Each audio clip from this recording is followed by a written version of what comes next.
બારડોલીના સ્વરાજ આશ્રમ ખાતે અમે ઊભા છીએ અને ભારત જોડો ન્યાય યાત્રાનો ચોથો દિવસ, ગુજરાતમાં છેલ્લો દિવસ અને આજની શરૂઆત અહીંયા સરદારની ભૂમિથી થવાની છે, જ્યાંથી સરદારનો ઉદય થયો એ ભૂમિથી યાત્રાની શરૂઆત થવાની છે। કાર્યકર્તાઓ ઉત્સાહમાં છે, રાહુલ ગાંધીની રાહ જોઈ રહ્યા છે અને અહીંયાથી યાત્રાની શરૂઆત થશે। એમના સ્વાગત માટે બધા જ કાર્યકર્તાઓ અહીંયા હાજર છે। લોકો સાથે વાત કરીએ। આપનું શું નામ છે? મારું નામ આશીષ રાય છે। અચ્છા, તમે રાહુલ ગાંધીના સ્વાગત માટે અહીંયા રાહ જી જી બિલકુલ। અમારા નેતા રાહુલજી જ્યારે ભારત જોડો યાત્રા પર નીકળેલા છે, આખા ભારતના પહેલાં એ કન્યાકુમારીથી કાશ્મીર સુધી પદયાત્રા કરી ને હવે વાહન દ્વારા એ આખા ભારતમાં ભારત જોડોની જે યાત્રાની શરૂઆત કરી છે, એમાં જ્યારે ગુજરાત આવેલા છે તો ગુજરાતમાં અમે રાહુલજીનું સ્વાગત કરવા માટે બધા ભેગા થયેલા છીએ। અચ્છા, તો આજે જે યાત્રા અહીંયાથી નીકળવાની છે, આજે છેલ્લો દિવસ છે ને અહીંયા રાહુલ ગાંધી લોકોને સંબોધિત પણ કરશે, કોર્નર મીટિંગ કરશે, તો કયા કયા મુદ્દાઓ અહીંયાના એવા છે કે જેના ઉપર નજર પડવી જોઈએ? સૌથી મોટો મુદ્દો જે છે અત્યારે આખા ભારતમાં એ છે મોંઘવારીનું, એ છે રોજગારીનું, એ છે ભ્રષ્ટાચારનું ને આ ત્રણ જે મેઇન મુદ્દા છે એ સૌથી મેઇન મુદ્દા છે। કારણ કે જેટલા બી નવયુવાનો અત્યારે મોંઘા શિક્ષણનું શિકાર બને છે, મોંઘા શિક્ષણ લે છે, છતાં પણ એમને નોકરી મળતી નથી, તો એના માટે રાહુલજી લડત લડી રહ્યા છે। અહીંયા ગુજરાતમાં લગભગ 16થી વધારે પેપર લીક થઈ ગયા છે, પેપર ફૂટ્યા છે, પણ એના માટે આવાજ ઉપાડી લોકો શકતા નથી। જે લોકો રોડ ઉપર કંઈ બી વિરોધ પ્રદર્શન કરવા માટે લોકો આવે છે તો એ લોકોને પોલીસ દ્વારા એ લોકોના ઉપર દમન કરવામાં આવે છે, એ લોકોના ઉપર ખોટા કેસો કરવામાં આવે છે, એ લોકોને પોલીસ સ્ટેશનમાં બંધ કરવામાં આવે છે અને કોઈ અત્યારે આવાજ ઉપાડી શકતા નથી। તો રાહુલ ગાંધી આખા દેશના યુવાઓની આવાજ છે અને આવાજ બુલંદ કરવા માટે અહીંયા ગુજરાતમાં આવેલા છે, ત્યારે અમે બધા ભેગા થઈને એમનું સ્વાગત કરતા છીએ। અચ્છા, રાહુલ ગાંધી અહીંયા આવવાના છે, ભારત જોડો ન્યાય યાત્રા ચાલી રહી છે, શું લાગે છે ગુજરાત પર આ યાત્રાનો કંઈ ફરક પડશે? આ જે ભારત જોડો યાત્રા છે એનો ફક્ત ગુજરાત નહીં પરંતુ પૂરા દેશ ઉપર આનો એક મોટો પ્રભાવ પડી રહ્યો છે ને એના કારણે જ આજે ભારતીય જનતા પાર્ટીમાં જે ફફડાટ જોવા મળી રહ્યો છે, એટલે જે લોકો અત્યાર સુધી દેશ તોડતા હતા હવે કોંગ્રેસ તોડી રહ્યા છે કે કોઈ પણ ભોગે રાહુલ ગાંધી મજબૂત ન થવા જોઈએ, પરંતુ રાહુલ ગાંધી એક અલગ માટીનો માનવી છે કે જે પથ્થરને પણ પાટું મારીને પાણી કાઢી શકે એવો। આજે એણે કન્યાકુમારીથી કાશ્મીર સુધીની પહેલી જે રૂટ હતો ભારત જોડો યાત્રાનો, એના કારણે જે સફળતા મળી એ જોઈ અને આજે જે ભારતીય જનતા પાર્ટી ફફડી ઉઠી છે અને આ બીજી જે એની ભારત જોડો ન્યાય યાત્રા છે કે જે લોકોને ન્યાય મળે એના માટે રાહુલ ગાંધી આજે ફરી રહ્યા છે પૂરા દેશની અંદર, કે જે યુવાઓ છે એને નોકરી નથી મળી રહી એને પણ ન્યાય મળવો જોઈએ। એટલે જ રાહુલ ગાંધી હમણાં જાહેર કર્યું છે કે જો સરકાર બનશે એટલે તાત્કાલિક યુવાઓને નોકરી આપવામાં આવશે અને 30 લાખ પદો પર કાયમી ભરતી કરવામાં આવશે। નારીના સન્માનની વાતો આ લોકો કરી રહ્યા છે, પરંતુ નારીને સન્માન નથી મળતું, નારી સશક્તિકરણની વાતો કરે છે, પરંતુ નારીને ખરો ન્યાય મળે ને નારી સશક્ત બને તે માટે પણ રાહુલ ગાંધી આજે આ મુદ્દો લઈને નીકળી રહ્યા છે કે નારીઓને પણ સન્માન મળવું જોઈએ। દીકરી પઢાઓની વાતો કરે છે, પરંતુ આજે કેટલી દીકરીઓ ભણી નથી રહી, કારણ કે એક બાજુ એજ્યુકેશન મોંઘું થઈ રહ્યું છે, લોકો બાળકીઓની ફી નથી ભરી રહ્યા, એટલે એને પણ ન્યાય મળે અને સશક્ત નારી ત્યારે જ બને જ્યારે એ શિક્ષણ મળે એને। અત્યારે ભારત જોડો યાત્રા તો ચાલી રહી છે, ભારત જોડવાની વાત થાય છે, પણ ગુજરાતમાં કોંગ્રેસ જોડવાની વાત નથી કરી રહ્યું કોઈ। નહીં, કોંગ્રેસ જોડવાની વાત, કોંગ્રેસ એક વિચારધારા છે અને વિચારધારાથી ચાલતી આ પાર્ટી છે અને જે લોકો કોંગ્રેસની વિચારધારા સાથે જોડાયેલા છે એ કોઈ જગ્યાએ નથી જતા। કોંગ્રેસ એટલે એક આઝાદીની સળવળ માટેની પાર્ટી હતી અને અત્યારે પણ રાહુલ ગાંધી જે પ્રકારે યાત્રા કરી રહ્યા છે આ એક પ્રકારની જે ભારતીય જનતા પાર્ટીની જે માનસિક ગુલામી છે એમાંથી લોકોને બહાર કાઢવા માટેની આ યાત્રા છે। એટલે એ તમે એમ કહો છો કે કોંગ્રેસ એટલે કોંગ્રેસની અંદર જે લોકો છે, જે લોકોની સેવા કરવા માટે છે, જેને પાર્ટી સાથે લગાવ છે, દેશ સાથે લગાવ છે અને જે દેશ હિતની અને રાષ્ટ્રહિતની વાત કરતા છે એ લોકો તો આજે પણ કોંગ્રેસમાં જ છે, પણ ક્યાંક ને ક્યાંક પોતાના હિત સાંધવા માટે, પોતાનું હિત જ્યારે જોખમાતું લાગે છે ત્યારે એ લોકો ભારતીય જનતા પાર્ટીમાં જઈ રહ્યા છે। આપનું શું નામ છે? मेरा उदय शुक्ला। क्या उदय शुक्ला, कहाँ से आए आप? हम यहीं से बारडोली से। અહીંયાથી જ છો? અચ્છા, તો શું લાગે છે અત્યારે કોઈ સ્ટ્રેન્થ ખરી ગુજરાત કોંગ્રેસ પાસે? કારણ કે એક બાદ એક નેતા જઈ રહ્યા છે, તો લોકસભામાં કઈ રીતના લડશે કોંગ્રેસ? कोई नेता जो जा रहे हैं निहित स्वार्थ के लिए जा रहे हैं, जो पार्टी का कद्दावर कार्यकर्ता है, नेता है, वो कहीं नहीं जाएगा।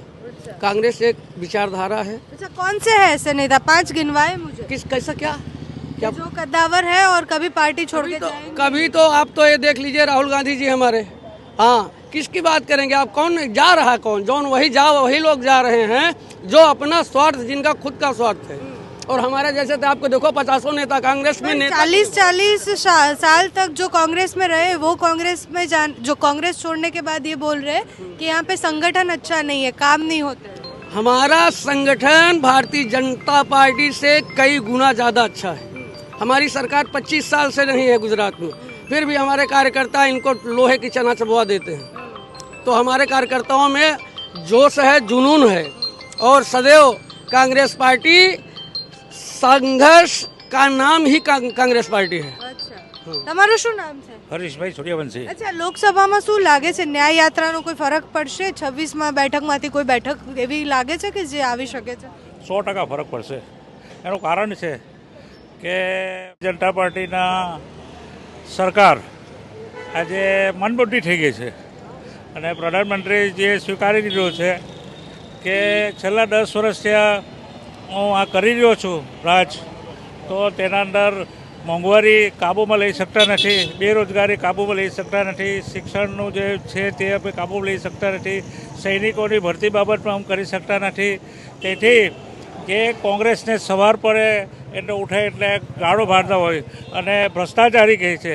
આજે એ મનબુદ્ધિ થઈ ગઈ છે ભાજપના મંત્રીઓ અને તેઓ, એટલે કોંગ્રેસના જે સિનિયર જે આગેવાનો જે છે જેને ભ્રષ્ટાચારી જે કહેતા હતા તે લોકોને રાજ કરવા માટે છે તો ભારતીય જનતા પાર્ટી સ્વીકાર્યા છે અને એમ એક સાબિત કરે છે પ્રધાનમંત્રી સાહેબ કે આ કોંગ્રેસ જ રાજ કરી જાણે, ભારતીય જનતા પાર્ટી રાજ કરી શકે એવી સ્થિતિમાં નથી। પછી લોકો કેમ પસંદ કરે છે ભાજપને? લોકો પસંદ નથી કરતા, પણ ભારતીય જનતા પાર્ટી સસ્તી પ્રસિદ્ધિ તમારા મીડિયા દ્વારા હર હંમેશના માટે જ્યારે બી ટીવી ચાલુ કરો ત્યારે છે તો પ્રધાનમંત્રી સાહેબ દેખાય છે, બીજું કશું દેખાતું જ નથી।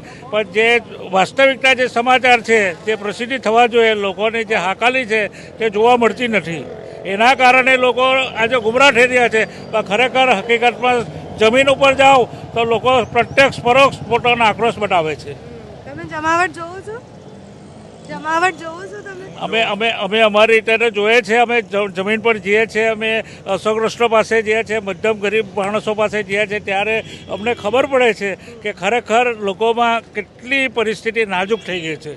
આજે ધંધા રોજગાર નથી, આજે આત્મહત્યા કરવા પડે છે, આજે બેંકના અંદર લોન લે છે, લોન ભરાઈ નહીં શકતી, તેમાં સુસાઇડ કરીને લોકો કેટલા મરી જાય છે।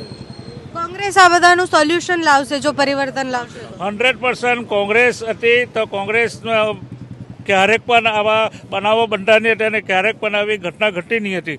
આજે અમને વિશ્વાસ છે કે કોંગ્રેસ આવશે સત્તામાં તો 100% સુધારો લાવશે। અને જ્યારે મારે કહેવાનું થાય છે કે ભારત દેશના અંદર જ્યારે 2014ના અંદર જે દેવું હતું એનાથી 500 ગણું દેવું આ પ્રધાનમંત્રીશ્રીએ કરી દીધું છે। તે સ્પષ્ટ દેખાય છે કે એમણે શું પ્રગતિ કરી છે।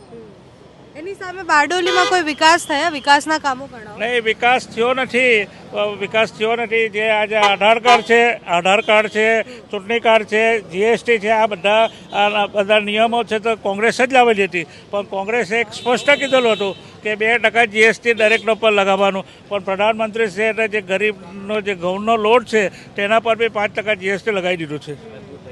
અચ્છા, આપનું શું નામ છે? લક્ષ્મીકાંત પટેલ મારું નામ છે। અચ્છા, તમને શું લાગે છે કે લોકો કોંગ્રેસ પર કેમ ભરોસો કરશે લોકસભામાં? કારણ કે અત્યાર સુધી જે આમ આદમી પાર્ટીને એ લોકો બી ટીમ કહેતા હતા, બીજા પક્ષ માટે નેતાઓ કહેતા હતા કે આ તો ભાજપની બી ટીમ છે, એ બધા પક્ષો અત્યારે ભેગા થઈ ગયા છે, તો લોકોને વિશ્વાસ કેમ આવશે ઇન્ડિયા ગઠબંધન પર? આ દેશની અંદર મોંઘવારીએ માજા મૂકી છે, યુવાનો બેરોજગાર છે, જ્યાં જોઈએ ત્યાં ટેક્સોનો મારો છે, જીએસટી કલેક્શન હોય, એમએસએમઈના પ્રશ્નો હોય, આવા અસંખ્ય પ્રશ્નોને લઈને લોકો પરેશાન છે, ત્રાહિમામ છે। એના કારણે લોકો આ વખતે કોંગ્રેસને પસંદ કરવાનું વિચારી રહ્યા છે। એટલે જરૂરથી અમને આત્મવિશ્વાસ છે કે કોંગ્રેસ જીતવા તરફ, ઇન્ડિયા ગઠબંધન જીતવા તરફ આગળ જઈ રહી છે। ઓબીસીના પ્રશ્નો હોય, એસસી એસટીના પ્રશ્નો હોય, આ બધા કચેલા વર્ગના પ્રશ્નો હોય, એ ભારતીય જનતા પાર્ટી કશે ને કશે નિષ્ફળ થઈ એવું પબ્લિકને લાગી રહ્યું છે। એટલે આ વખતે રાહુલ ગાંધીને નેતૃત્વમાં દેશ જીતવા તરફ જઈ રહ્યો છે. અચ્છા, કોંગ્રેસ પાસે 24 બેઠકો પર ઉમેદવાર છે, સારા દિગ્ગજ નેતાઓ કે જે જીતાડી શકે. અત્યારે પ્રચલિત ઉમેદવાર ગેનીબેન ઠાકોરનું જોરશોરથી ચાલી રહ્યું છે. વલસાડની બેઠકો ઉપર અનંત પટેલનું નામ ચાલી રહ્યું છે. બારડોલીની બેઠકો ઉપર ઘણા તુષારભાઈથી લઈને ઘણા એવા નેતાના મોટા નેતાના નામ ચાલી રહ્યા છે. એટલે અમારી પાસે ઉમેદવારની કોઈ ખોટ નથી કોંગ્રેસ પાસે. એ વાત તદ્દન વાહિયાત છે કે ઉમેદવાર તમારી પાસે નથી. અમારી પાસે ઉમેદવારની કોઈ ખોટ છે નથી. રાહુલ ગાંધીની યાત્રા જ્યારે અહીંયાથી પસાર થશે ત્યારે જોવાના દ્રશ્યો હશે, પણ અત્યારે કાર્યકર્તાઓ રાહ જોઈ રહ્યા છે. યાત્રાની શરૂઆત 8 વાગ્યાથી થવાની હતી. હજુ સુધી રાહુલ ગાંધી આવ્યા નથી, પણ થોડાક જ સમયમાં જ્યારે રાહુલ ગાંધી અહીંયાથી પસાર થશે, આ વખતે સંબોધનમાં શું નવું કહે છે, લોકો સાથે શું મુદ્દા મૂકે છે, એ જોવાનું રહ્યું.